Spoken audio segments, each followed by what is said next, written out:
Assalamualaikum warahmatullahi wabarakatuh. Astaghfirullahaladzim, astaghfirullahaladzim, astaghfirullahaladzim. Innallaha ghafurur rahim. Allahumma salli ala Sayyidina Muhammad wa ala ali Sayyidina Muhammad. Allahumma salli ala Sayyidina Muhammad wa ala ali Sayyidina Muhammad. Allahumma salli ala Sayyidina Muhammad wa ala ali Sayyidina Muhammad. Subhanallah walhamdulillah wa la ilaha illallah wallahu akbar. Subhanallah walhamdulillah wa la ilaha illallah wallahu akbar. Subhanallah walhamdulillah wa la ilaha illallah wallahu akbar. Hasbunallah wa ni'mal wakil, ni'mal maula wa ni'man nasir. Hasbunallah wa ni'mal wakil, ni'mal maula wa ni'man nasir. Hasbunallah wa ni'mal wakil, ni'mal maula wa ni'man nasir. La hawla wa la quwwata illa billahil aliyyil azim. La hawla wa la quwwata illa billahil aliyyil azim. La hawla wa la quwwata illa billahil aliyyil azim. A'udzu bikalimatillahi tammati min syarri ma khalaq. Bismillahilladzi la yadurru ma'asmihi syai'un fil ardi wala fis samaa wa huwas sami'ul 'alim. A'udzu bikalimatillahi tammati min syarri ma khalaq. Bismillahilladzi la yadurru ma'asmihi syai'un fil ardi wala fis samaa wa huwas sami'ul 'alim. A'udzu bikalimatillahi tammati min syarri ma khalaq. Bismillahilladzi la yadurru ma'asmihi syai'un fil ardi wala fis samaa wa huwas sami'ul 'alim. Allahumma anfa'na bima 'allamtana wa 'allimna ma yanfa'una. Amin ya rabbal alamin. Alhamdulillah. Alhamdulillahi rabbil alamin. Allahumma sholli wa sallim wa barik ala habibina wa nabiyyina Sayyidina wa maulana Muhammadin sallallahu alaihi wasallam wa ala alihi wa ashabihi ajma'in, amma ba'd. Hadratal muhtaramin, dumateng para alim, para kiai, para masyayikh, para habaib yang saya hormati, bapak-bapak, ibu-ibu, jamaah Masjid Al-Hidayah Taman Puri Sartika yang saya hormati, dan anak-anakku semuanya, mudah-mudahan kalian semuanya akan tumbuh berkembang dengan sehat jasmani, rohani, menjadi anak-anak yang pintar dan soleh solihah. Amin ya rabbal alamin. Bapak ibu jamaah yang saya hormati, alhamdulillah panjenengan saya lihat semuanya dalam kondisi sehat, dan alhamdulillah kita semuanya bisa melaksanakan jamaah sholat subuh. Mudah-mudahan seperti yang dijanjikan pernah disampaikan oleh Rasulullah, man sholat subha fi jama'atin, barang siapa sholat subuh dengan berjamaah, maka seperti sholat semalam suntuk tiada henti. Dan ini pahala kita alhamdulillah sudah memperoleh itu. Amin ya rabbal alamin. Bapak Ibu yang saya hormati, Beberapa waktu yang lalu kita juga baru saja kehilangan seorang warga yang baik, yaitu garwanya Bapak Narto. Pundi Pak Narto nggih? Hah? Oh. Nggih. Itu harinya hari Selasa, dan waktu hari Rabu kan tahlilan di rumah Pak Narto kan saya minta habis maghrib karena habis isya saya turun.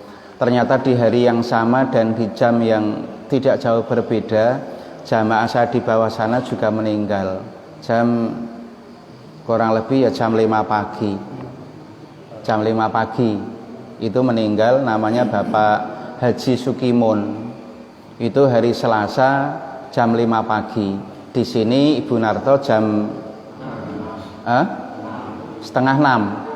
Karena kita berempat ya waktu itu, di situ ada saya, Pak Nanang, Pak Jat, Pak Agung, sama Mas Arif berlima, sampai ya sudah agak siang.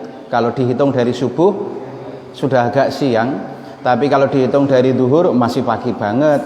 Tergantung hitungnya dari mana kita ini. Kalau dari subuh sudah agak siang, itu tiba-tiba ada berita lelayu itu tadi. Jam 5 sana meninggal, di sini setengah 6. Berarti habis dari sana Israel langsung ke sini nggih. Iya kan? Itu di Posporno sana loh, dekatnya Karangayu. Itu jam 5 Israel melaksanakan tugas di Posporno, kemudian jam setengah 6 tugasnya di Puri Sartika. Berarti saat ini masih di sini ini. Karena belum mendengar yang lain lagi masalah ini. Berarti masih di sini. Hati-hati ini Bapak Ibu ini. Bapak Ibu yang saya hormati, ya mudah-mudahan beliau-beliau yang telah menghadap kepada Allah tetap mendapatkan tempat yang mulia, dan kita akan menyusul kepadanya. Yang jelas yang pasti kita akan menyusul, maka harus kita persiapkan. Hari Ahad yang lalu Bapak Ibu, hari Ahad yang lalu saya telah menyampaikan tentang irhas maupun maunah. Dan sekarang sudah hari Ahad lagi, tampaknya cepet banget. Dari minggu ke minggu niku lho, cepete ra karuan.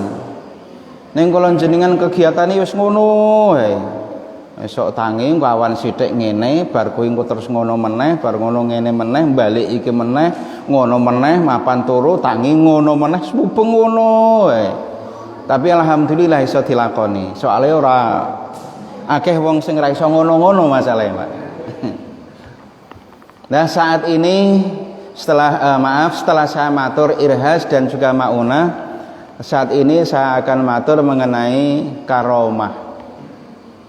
Kalau irhas itu beberapa kelebihan keistimewaan yang diberikan oleh Allah kepada seorang manusia menjadi calon seorang nabi atau rasul. Kalau maunah kemarin itu kelebihan atau keanehan, kejadian luar biasa yang diberikan oleh Allah kepada manusia-manusia biasa, pertolongan dari Allah. Kalau itu orangnya soleh, yaitu namanya maunah. Kalau orangnya itu tolah-toleh, sholat ora tahu, pokoknya gaweane wis turu mangan kerja, mulih mangan meneh turu kerja, ngono tok, ora tau ngibadah blas. Jadi uripe karo KTP ini ora patek cocok. Untuk orang-orang yang jauh dari Allah, iku wonge kaya ngono lho, ning tak deloki kok slamet terus iki lho. Salat ra tau, jak ngaji ya kok kena alasan misale.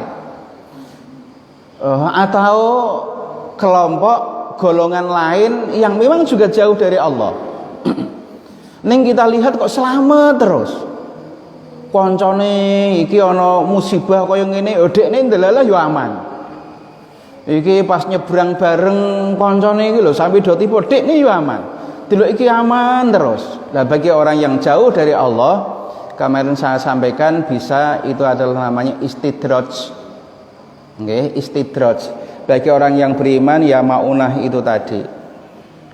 Lah orang yang mendapatkan istidraj dari Allah, mereka hanya mendapatkan kenikmatan di dunia, namun tidak mendapatkan kenikmatan di akhirat.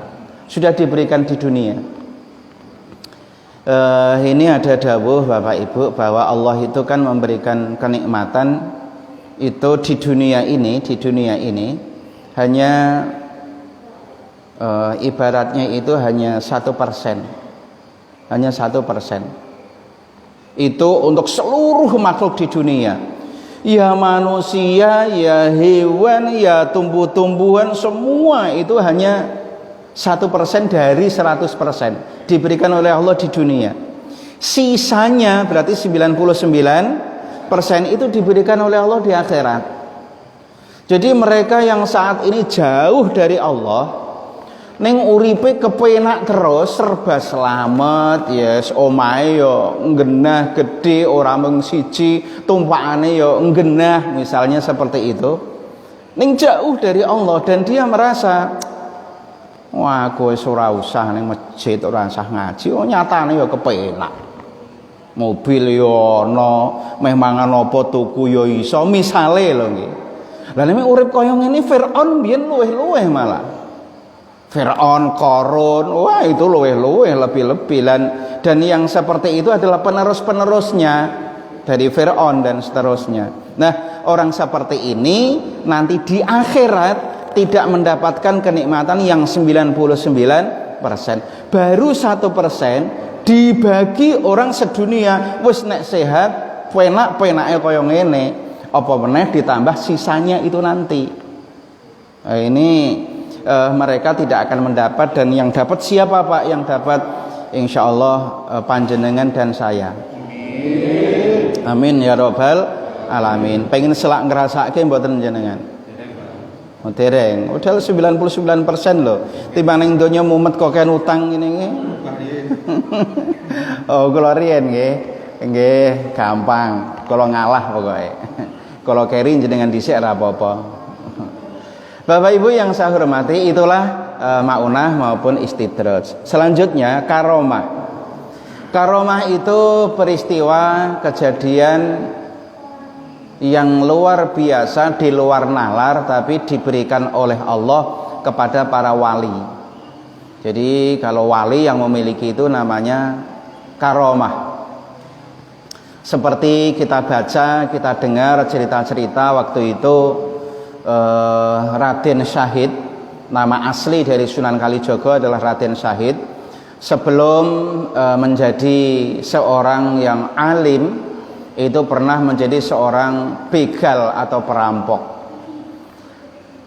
Dan kebetulan waktu itu pernah yang dibegal itu adalah Sunan Bonang. Karena Sunan Bonang juga tidak bawa apa-apa, akhirnya Sunan Bonang bilang, kalau kamu pengen mas-mas ya itu mas kan banyak.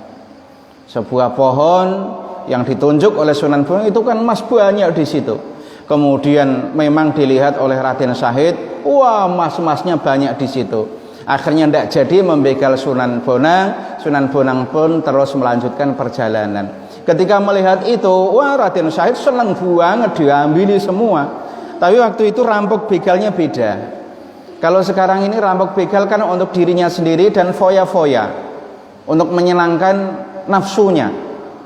Ngerampok tok dit foya-foya, ngombe-ngombe, mungkin cari kesenangan-kesenangan yang lain. Tapi Raden Syahid tidak, merampok untuk membantu orang-orang yang tak punya. Raden Syahid itu merampok, membegal, tapi bukan untuk dirinya, tapi untuk membantu orang-orang yang membutuhkan. Oh berarti bagus ya Pak? Ya tidak juga. Itu kan membantu untuk orang-orang miskin. Betul, membantu orang miskin itu bagus. Tapi kalau caranya dengan tidak benar ya tidak baik. Kebenaran dan kebaikan harus diberikan dengan cara-cara yang baik juga. Contoh haji itu kan bagus, umroh itu kan bagus. Tapi kalau dananya habis mengambil motor di parkiran kemudian dijual, ya tidak benar juga. Maka kebaikan harus ditempuh dengan cara-cara yang baik juga caranya. Jadi cara proses itu ya penting. Jenengan membetuli genting yang bocor atau talang yang bocor. Kemudian setelah itu jenengan turun, itu kan baik, betul genting, turun kan baik. Tapi kalau turunnya itu kok jenengan melompat, ya jadi tidak baik, malah sikile bisa patah. Nah, kebaikan harus ditempuh dengan cara-cara, dengan proses yang baik pula. Itu perlu diingat banget. Lah waktu itu Raden Syahid tidak begitu, merampok tapi untuk membantu orang yang membutuhkan. Nah, ketika melihat emas yang dikatakan oleh Sunan Bonang tadi, wah seneng banget ngambil itu diwadahi bagor, meh matur nuwun karepe, meh terima kasih. Tapi yang diterima kasih wis ra ono ning kono. Nah ini kaget, loh kok wis ra ono? Nah, begitu. Akhirnya ketika melihat itu Raden Syahid, wah ini bukan orang sembarangan itu tadi. Itu bukan sembarang orang. Bukan orang sembarangan apa bukan sembarang orang? Kadang-kadang wong-wong iki kalimat diwolak-walik tapi memang bingung ki nek dipikir-pikir. Lah iki bukan orang sembarangan dan bukan sembarangan orang. Ketoke padha nek iki. Nek makan enak dan enak makan rada beda artine pancen iki. Utawa kula nate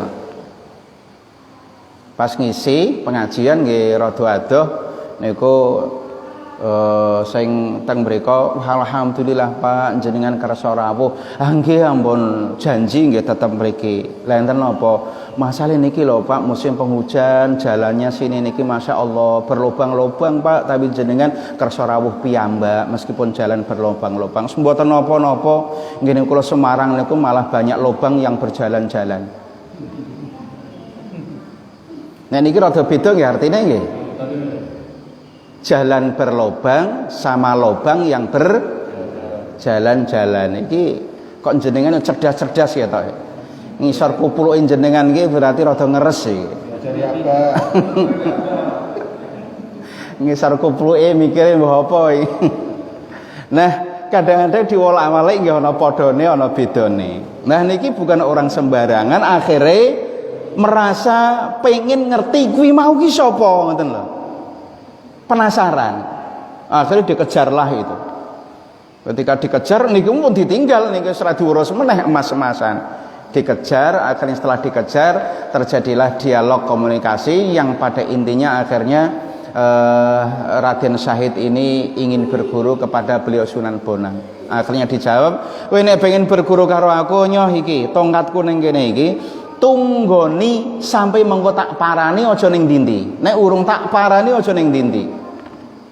Nah, akhirnya Raden Syahid memang menunggu tongkat yang ditinggalkan oleh Sunan Bonang itu di situ sampai waktu yang lama. Sampai Raden Syahid ora ketok mergo ditumbuhi rumput-rumputan dan ilalang. Lah ning nggone berapa lama? Wis mbuh berarti suwe. Wong kula nggih uripe jaman saiki ngerti ngeten iki ya maca kalih krungu masalahe. Ndak bener Pak, kula ra iso mbuktekke. Tapi nek urusan karomah, keanehan, daya linuwih, kelebihan yang diberikan oleh Allah kepada para wali, kalau Allah yang memberikan, semuanya pasti terjadi. Kula kan ceritane karomah niki mau. Akhirnya tumbuhi ilalang teng mriku. Lah tongkatnya di mana? Seneng pinggir kali, mula Sunan Kalijaga disebut dengan Raden Syahid disebut dengan sebutan Sunan Kalijaga mergo njaga tongkate Sunan Bonang niku wau. Ame dipuarani, lah akhirnya alhamdulillah akhirnya jadi Sunan Kalijaga yang sekarang kita kenal yang nama aslinya Raden Syahid, putra dari seorang tumenggung Tuban. Nah, kisahnya seperti itu. Inilah namanya karomah. Dan setelah menjadi wali pun Sunan Kalijaga ini pernah juga memberikan sebuah karomah terhadap Bupati Semarang waktu itu, yang dikenal dengan sekarang ini yang makamnya menjadi Sunan Bayat atau Sunan Pandanaran II. Yang satu ya di situ di Mugas, yang Sunan Pandanaran II itu adalah Sunan Mbayat yang ada di Tembayat, Klaten. Dekatnya Pak Parwoto berarti. Oh Pak Wawan. Wah niki sih turunane nek Pak Wawan niki. Ketok niku dedeg piadeke turunane Sunan Mbayat. Oh Pak Parwoto iki anu nggih melune Sukoharjo. Nggih. Niku Dulu kisahnya adalah seorang Bupati Semarang yang rakus, tomak, kemudian kalau urusan harta benda tidak karu-karuan. Suatu ketika pernah berpesta, namanya juga pesta, mesti ya kita buayangannya, makanannya banyak, tamunya, undangannya ya orang-orang besar dan seterusnya, namanya juga pejabat waktu itu. Ketika itu juga Sunan Kalijogo datang sebagai seorang yang ya bukan sebagai seorang pejabat, tapi sebagai seorang yang miskin dengan pakaian yang seperti itu. Datang akhirnya tidak disapa, tidak disambut dan seterusnya. Akhirnya keluar dari situ. Datang lagi dengan naik kuda dengan pakaian yang parlente dan seterusnya. Wah, akhirnya disambut, ini pejabat dari mana dan seterusnya. Setelah itu akhirnya Sunan Kalijogo bilang, berarti yang kamu hormati bukan orangnya, tapi kamu menghormati pakaian dan pakaiannya ditinggal di situ. Dan suatu ketika juga pernah menjadi seorang petani yang menjual rumput terhadap si ini, Bupati Semarang. Kemudian rumput itu pun di dalamnya dikasih segumpal emas. Ini pun seneng, wah tuku rumput tapi jerone ana emas. Ini kan ya bagus sekali, seneng tuku terus. Akhirnya suatu ketika tidak ada emasnya lagi dan sang bupati mulai marah-marah. Akhirnya si Sunan Kalijogo bilang, kalau kamu pengen emas, ini loh, ambilkan cangkul. Tanah depannya dicangkul, dilempar, semuanya menjadi emas. Waktu itu, kemudian setelah itu pun Bupati Semarang ini waktu itu pun juga merasa bahwa ini bukan orang sembarangan. Akhirnya berguru ketika ditinggal ke arah selatan. Sang bupati ini pun mengikutinya dan seterusnya oleh teman-temannya yang dirampok di daerah Salatiga, yang akhirnya menjadi Salahtiga. Itu adalah kisahnya dari sini. Kayak lo nek meh ngerampok wong buri, kata Bupati Semarang. Kayak lo, aku ra duwe apa-apa. Kayak wong buri kae. Wong telu kae rampok kok. Nah, akhirnya di sana salah satunya kepalanya menjadi domba dan seterusnya, dan di sana juga ada makamnya Syekh Domba, sebutan dari dulu yang ikut kepada Bupati Semarang yang sekarang menjadi Sunan Bayat, yang Syekh Domba itu menjadi muridnya. Kisahnya panjang, kalau dikisahkan memang sangat panjang. Karena itu kita karomah, ambil karomahnya saja. Dan itu juga bagian dari karomah. Jadi itu semuanya sumbernya dari Allah kalau karomah. Karena manusia tidak akan mampu berbuat apapun. Dan banyak sekali karomah yang ada. Dan terakhir, karomah yang dimiliki oleh Sunan Ampel dan bahkan konon ceritanya sampai sekarang, dan yang akan kita datangi 1 tahun yang lalu tapi tidak jadi karena kondisi seperti ini, pandemi Covid, dan insya Allah nanti dilaksanakan habis lebaran nggih. Ziarah niki habis lebaran guys, pokoknya apapun kondisinya mungkin habis lebaran. Soalnya ini PR saya yang tanggungan sangat-sangat berat, tanggungan ini. Insya Allah habis lebaran nanti kita realisasikan perjalanan Zarkasi, ziarah dan rekreasi ini ke Malang maupun ke Surabaya, salah satunya di Sunan Ampel. Sampai saat ini Bapak Ibu, Sunan Ampel itu satu-satunya wali 9 atau wali songo yang makamnya seperti orang biasa, jadi yo ketok patroke, nggak ada tutupnya sama sekali. Kalau yang lain kan ada bangunan megah seperti Sunan Kalijogo, ada bangunannya, kita nggak bisa melihat dalamnya. Siapapun ada semuanya. Sunan Kudus, Sunan Muria. Sunan Muria itu putranya Sunan Kalijogo, Raden Umar Syahid. Raden Umar Syahid itu di Muria itu putranya. Nah, semuanya ada bangunannya. Tapi hanya satu yang nggak ada, yaitu Sunan Ampel. Nggak ada. Di seperti pemakaman umum kita bisa lihat jelas. Ya kenapa begitu? Konon diceritakan, apakah nggak pernah dibangun? Pernah, Pak. Dan bukan hanya sekali. Sering diberikan bangunan, tutup. Selalu kabur dan ada angin yang lewat dan membawa semua itu. Bangun lagi, gitu lagi, bangun lagi, gitu lagi. Maka akhirnya pengurus waktu itu menentukan memang Sunan Ampel atau Raden Rahmat nama aslinya, itu berarti memang tidak mau untuk diberikan penutup itu. Jadi kalau doa di sana Bapak Ibu, kalau musim hujan ya kudanan. Tapi di sebelahnya ada sedikit seperti joglo memang ada. Tapi kalau untuk sekian banyak peziarah tentu itu tidak akan menampung. Itu Sunan Ampel, dan bahkan itu sampai sekarang konon dianggap sebagai karomahnya dari Sunan Ampel yang sampai saat ini tidak mau diberikan yang namanya penutup, kuncup atau apalah sebutannya. Maka kondisinya terbuka. Itu yang namanya karomah. Kalau kulon jenengan punyanya karomah ya mungkin karomah dol pecel. Lah lek karomah gitu dol pecel berarti jeneng wong. Beda karomah keistimewaan tadi. Tapi insyaallah kelebihan apapun kita sebagai manusia, luar biasanya apapun kita sebagai manusia, itu bukan sebuah karomah, tapi mungkin ilmu tersendiri, asalkan apa? Tidak kerjasama dengan yang namanya makhluk jin. Jin. Lu bisa Pak? Oh bisa, jenengan kerjasama dengan jin bisa. Makanya monggo tetap kita kerjasamanya dengan Allah, berdoa mohon kepada Allah Subhanahu wa Ta'ala. Mudah-mudahan kita terus berupaya mendekatkan diri kepada Allah dan seluruh ibadah kita diridhoi oleh Allah Subhanahu wa Ta'ala. Amin ya rabbal alamin.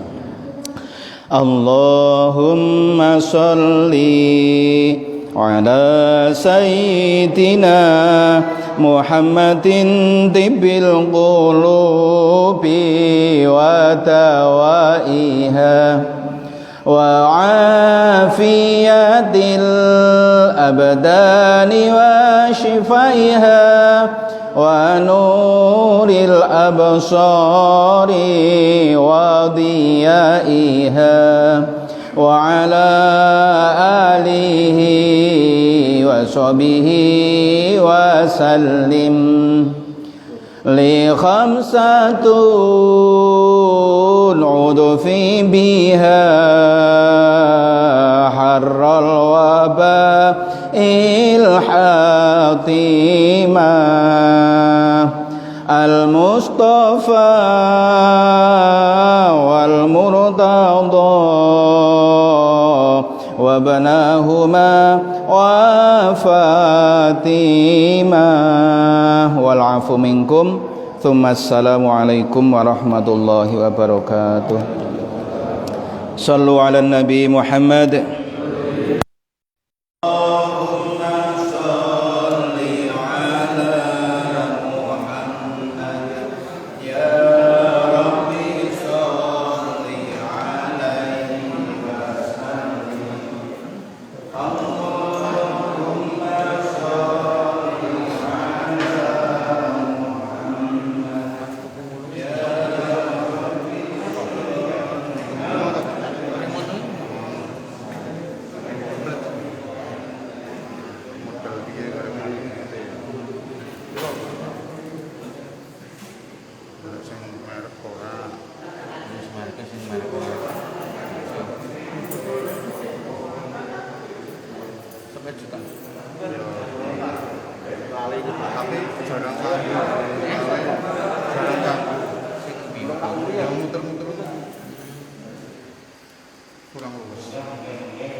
Okay.